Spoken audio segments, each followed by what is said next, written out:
Uh, hey, this is real football, right? This is real football. We're out here in pads today. But before we get to that, I just want to thank the medical professionals in-house and also Mass General as far as the care for Barmore. Obviously, it's an unfortunate thing. But, for me, it's not even about football. When you talk about things like that, it's about the man. And he's getting tremendous care, and I'm anticipating him coming back. Do you have any timetable whatsoever? No yet, timetable. Jerod? No timetable. I think all these situations are different, and I'm not a specialist in that world, so I don't want to put a diagnosis or a timetable to come back. When he's ready to go, we'll be here waiting for him. From a procedural perspective, what do you anticipate doing with him right now?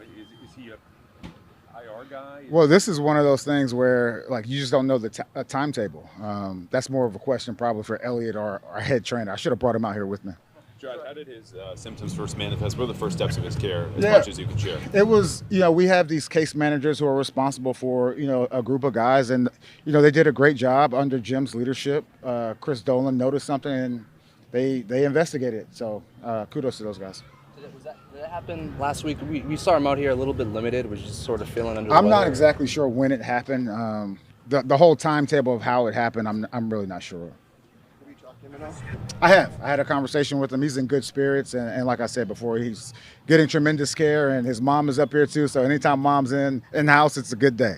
Is he in the hospital? Sorry, what'd you Is say? he actually in the hospital currently, or? No, he's not in the hospital right now. So. Do you have a chance for a 25-year-old kid? Like, he just wants to play football, right? Yeah, he just wants to play football, but in understanding the seriousness of this, he needs to get healthy, and we'll be praying for him. Did you or Christian talk to David Andrews, who's gone through this before? So I remember when that whole thing happened. The same training staff for the most part that dealt with that are still here, and I have full confidence in those guys to help him out. I'm sure at some point in time, you got to remember this just happened not too long ago, so he's still trying to digest what's going on right now as well as his treatment plan. Did you talk to the team about it today? We did talk to the team. We talked to the team about it.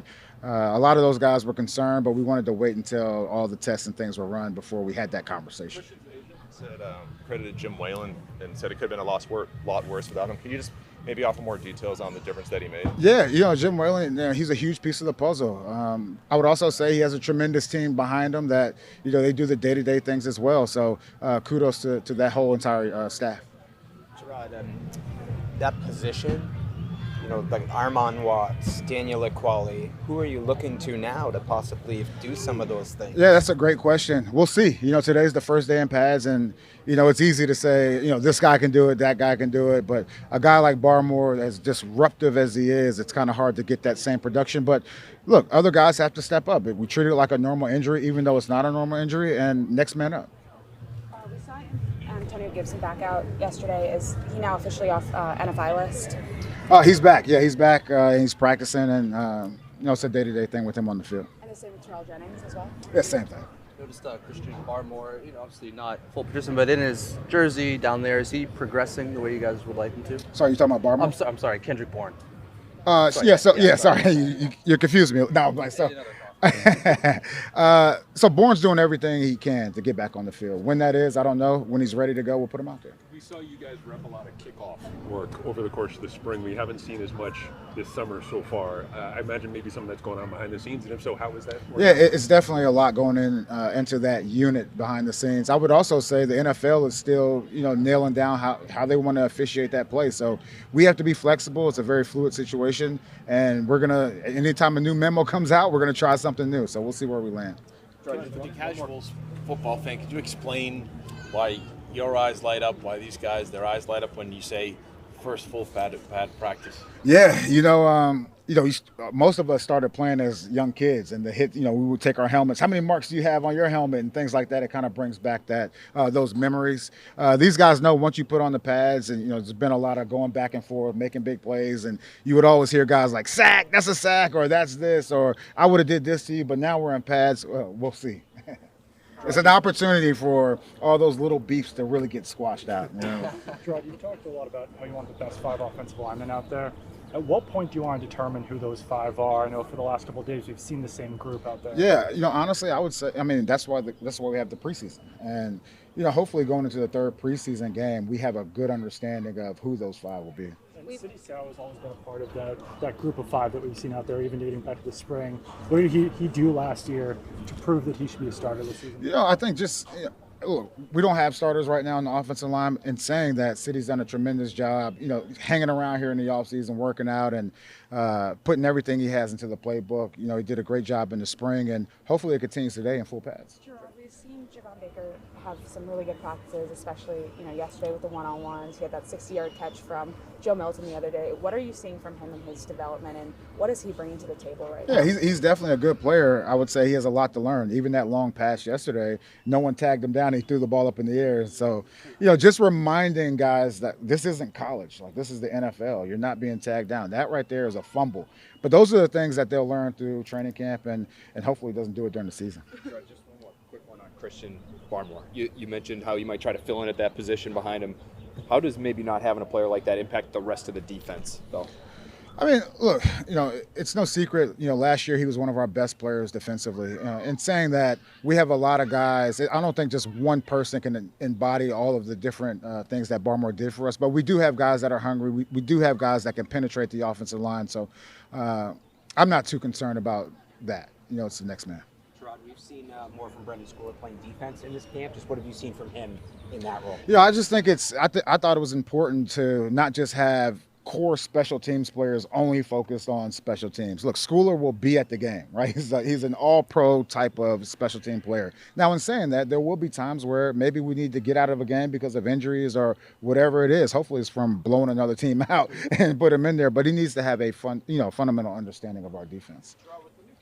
How much? 1 second. Sorry. To answer your question, look, this guy can run and this guy can tackle and this guy is smart. And so you put those three things together, you got a pretty good defensive player. Sorry about that. No, that's my fault. With the new kickoff rules, how much is a guy's returning ability going to factor into the 53? I think that's definitely under consideration. I would also say, look, we're a game plan team offensively and defensively, and on special teams, specifically KOC and KOR, right? Because those are, like, sometimes you might just want to kick the ball at the back of the end zone and lean on the defense. And we're going to lean on our defense this year. And I would also say offensively, we're going to run the ball and try to control the game that way. So. How would kicking competition look so far to this point? We've seen Joey and we've seen Chad out there. Well, they both missed the first one yesterday. So as we continue to go on, look, that is a huge piece of the puzzle, to have a kicker that we can depend on. And those guys are out here competing just like at every other position.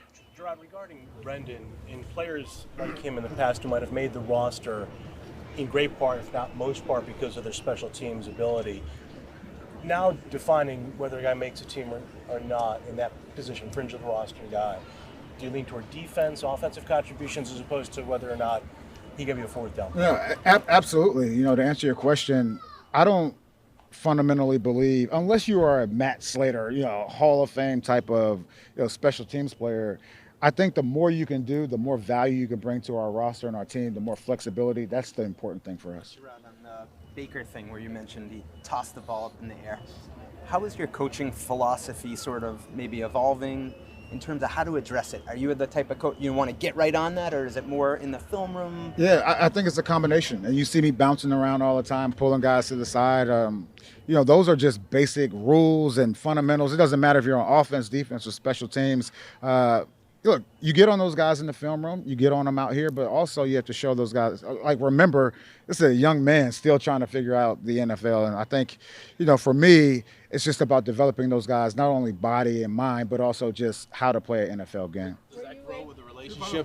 Having, he's got that flair, and maybe it's a part of what makes him so good. Yeah. You don't want to kill a guy, for showing some type of energy and some type of passion. I encourage those things. You make a big play, it's not just you, it's the rest of the team. But also there's a way to finish the play, and that's what we really focus on in the classroom. Is, look, we can't do this. This is what we want, and I think it's important to get that across.